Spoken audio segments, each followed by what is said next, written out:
was growing up, I was mostly with my grandparents. My parents were divorced before I was one, and when I was with my mom, she yelled at me and cussed at me a lot. As I grew up, I would go through hard times, and my parents weren't there for me, so I always felt like I was missing something, like I wasn't good enough. And then I started doing bad things, smoking cigarettes. Then I started smoking weed, drinking, sneaking out, having sex. I just went down a road of destruction. I became anorexic, and it was not a good environment for me to be in or entertain. And I was broken and lost trying to find my way. I met the father of my kids and ended up getting pregnant. I had a miscarriage. Then I got pregnant with my son before I turned 18. We tried to do life together. We got an apartment. We tried to be a family, but we were both broken and we were alcoholics. So our brokenness and our alcoholism led to abuse and neglect, mostly toward me, but I played a role in that part with abuse. And it was just toxic. The whole environment was toxic, trying to raise a kid. Then I got pregnant again, and I knew I couldn't bring another child into this environment. I tried to have an abortion, but things happened to prevent that. And as I got further along in my pregnancy, I knew I couldn't bring another kid into this world that I was living in. So I found parents to adopt. And that was literally the best thing I could have done for her and for me. When the father of my kids and I tried to work it out for the last time, we were still broken, still drinking, and it still wasn't working out. So I was still looking for love, so I entered into homosexual relationships. I knew it wasn't right, but I needed someone. I was codependent, I needed help, and that's where my help was coming from. So the first year, I wouldn't put a label on it because I knew it was wrong, but it was what I was doing. And the first 5 years were really hard. I didn't have a stable place to live. I would lose a job, but I kept getting a new one, so my life was just very unstable. And I used to pray with my son at night, every night, and somewhere along the way, I started praying for myself.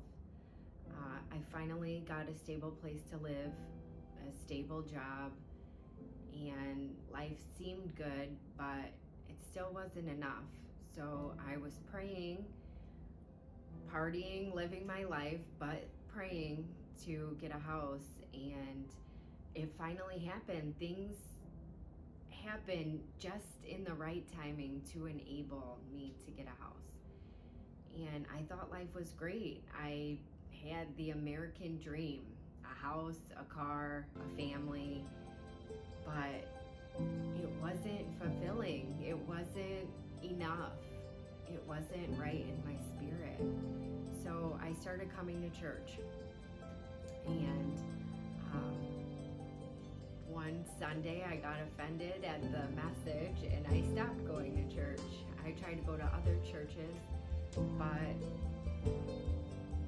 none of them felt like the church that I had left. So I went back.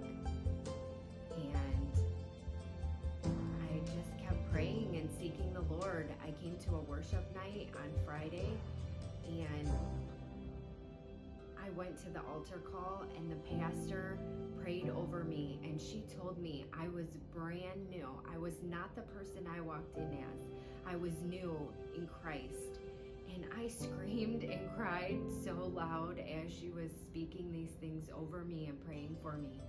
I went to the altar after that, and I was still crying.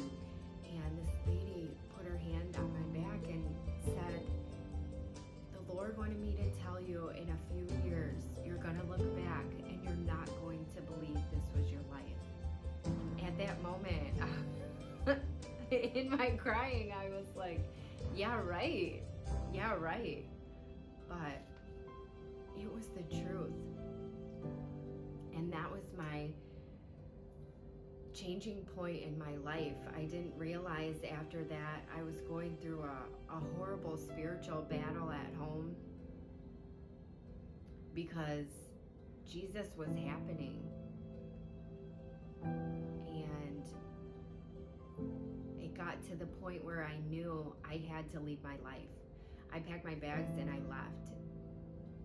And I stayed with my daughter's parents. That enabled me to live with both my kids. And that had never happened. So it was good. We did life together for the first time, and as I was learning about the Lord, I was teaching them about the Lord, and we were fellowshipping together and reading the Bible and walking with God and the church. We had events almost every day of the week besides Friday: Bible study, church on Wednesday. There was home Bible studies, prayer on Monday. So really the only day I wasn't going to church was Friday and Saturday, and at that point, that is what I needed for my life. So I engaged at everything, and then summer hit. I was laid off. I was going to school. I was under stress, doing things that the Lord didn't want me to do. And I was fasting one day, and that evening I started drinking. I never understood at the time, how could I be fasting and then drink? Temptation was so strong, I just didn't fight it, and I gave in for 2 months. And I was in a dark place, but I kept smoking and drinking. And through all of the sins that I was blatantly living in, the Lord was there. He was convicting me, but I was still doing it until I got to the point where I stopped. I would send my kids to church on Sunday through that whole time, and it got to the point where I knew I needed to go back.